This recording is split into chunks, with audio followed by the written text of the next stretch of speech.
Alright, we got another gameplay video of some constructed decks today, and it is going to be Emerald Steel Midrange versus Emerald Ruby Evasive. This is game 2, so check out game 1 if you want to see how that went. But these are two constructed decks that have been built by our friends in our local play group. Brad has built this Emerald Steel Midrange list quite a while ago. It's one of the first decks he ever built, and I think it's been similar lists have been gaining popularity in some tournaments, so it's good to see.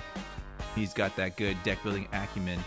Jimmy on the left is actually just evolved a Emerald Ruby starter deck to kind of its final form. So he's playing, it's still kind of a little bit budget constrained, but I mean it does have Kuzco's and some other optimizations to it. So we'll see how these two perform against each other. Jimmy did lose game 1, spoiler alert. And so he's going to be starting off here with a Tibbs. And Brad is going to start off with a Captain Hook. So very similar start to last game, but this time Jimmy is going to run out a Flynn Rider, which is a pretty good 2-drop. 1/2 quests for 2, which is dangerous, and also it makes Brad discard whenever he challenges. So Brad is going to end up challenging that Tibbs and getting out of there. As most often, most Steel players will just trade Hook the first chance they get. Just trade it into something. It's basically a smash on delay. Jimmy's going to follow it up with a Peter Pan, Never Landing, so starting to show some of those evasive characters hard to deal with that are going to generate lore for the rest of the game until they're removed. But Peter Pan is a little soft against Steel's Grab Your Swords, so it might not last very long. But he's going to end up playing a Hans, Scheming Prince, so just doing that curve out that you see in Emerald. That is just, they produce so much lore in the mid-game. Brad is going to shift a Tinkerbell Tiny Tactician into a Giant Fairy, and then use that to play a Grab Your Sword, to sing a Grab Your Sword. And that is like the quintessential Steel play. You shift into the Tinkerbell, which causes it to do 1 damage to all of the opposing characters, and then you sing Grab Your Sword to do an additional 2. Basically doing 3 damage out of nowhere to every single character your opponent controls. It's just so much to deal with, and it's why Steel is such a strong color in our format right now. Jimmy did follow that up with I believe that's a Tinkerbell, and then Brad is following up his Tinkerbell play with a Hans, 13th in line.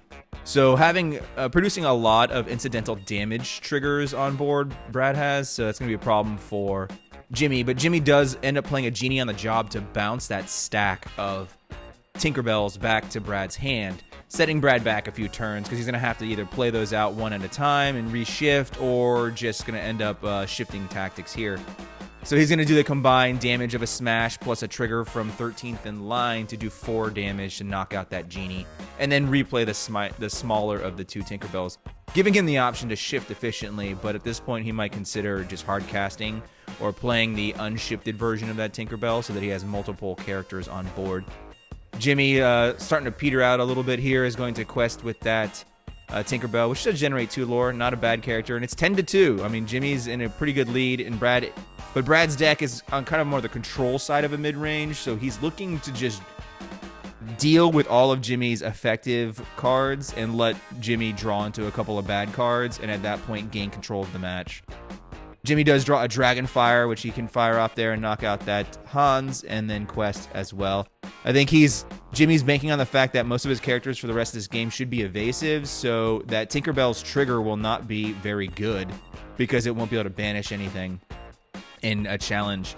Brad draws into a second Tinkerbell, which does 1 damage and finishes off that Tinkerbell, the Emerald Tinkerbell, and then Jimmy's going to play out the rest of his hand, which unfortunately are 2 smaller characters, 1 evasive, 1 not.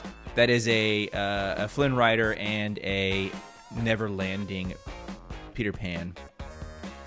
And then Brad ends up firing off some more removal and kind of shows Jimmy that the game is pretty much locked down at this point. Jimmy does not have a recovery plan at this point. Too much removal. So Brad is going to take the win as Jimmy scoops this one up. So that was game 2. So it was actually 2-0 in the favor of Brad's strong Emerald Steel deck. So if you guys are interested in the deck list, hit me up in the comments, and I will poke him and have him send that over to me. For more Lorcana content, like and follow Lorcana University.